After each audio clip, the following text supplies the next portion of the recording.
Okay, so discuss natin tong problem sa dynamics using impulse and momentum. A 0.5 kg ball strikes the rough ground and rebounds with the velocity shown. Neglect the ball's weight during the time it impacts the ground. Find the magnitude of impulsive force exerted on the ball. Okay, so itong impulsive force na hinahanap, ito yun na yung F dt. Okay? So basically, ito yung pinaka-general equation ng impulse and momentum natin, no? Okay, so ito, mass times initial velocity. Tapos yung nasa right side, mass times final velocity yan. Okay, so para saan itong may summation and integral, no? Okay, summation, ibig sabihin yan, pwede kasing maraming force tayo na i-consider sa isang problem, no? Okay, pwede kasing merong applied force, meron ding friction force, something like that, no? Okay, kaya yan, summation yan. So ito namang integral, total yan ng time, no? From initial time up to the final time, no? Kaya T1 and T2. Okay, so yan lang naman yung ibig sabihin niyang notation na yan, no?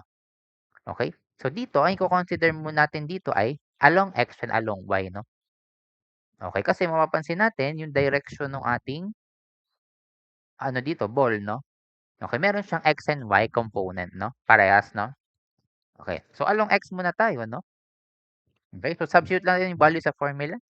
Mass, which is 0.5, times initial velocity mo, yun, 25 cosine 45 degrees. Okay? Plus, integral ng f x dt is equal to mass 0.5. Then yung final velocity natin ay 10 cosine 30 degrees. Okay, so pag in-input yan sa calcu, okay, ang makuha natin ay negative 4.5087 Newton second yung unit niyan. Okay, kasi di ba? Newton para sa force, then yung second para sa time. Okay, kaya Newton second siya. Okay?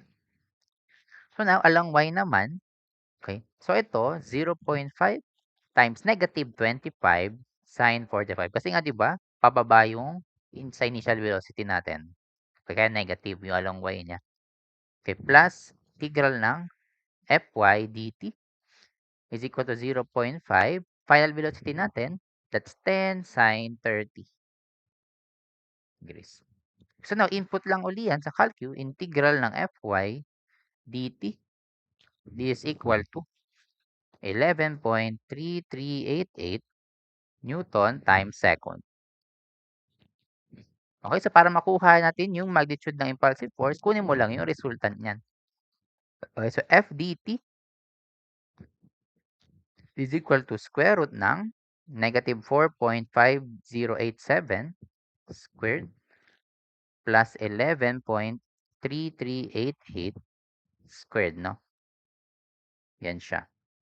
Okay, so meaning, ang ating sagot ay, okay, pag i-input niya sa calcu, makukuha ay 12.2023 Newton second. Ito na yung ating answer, no?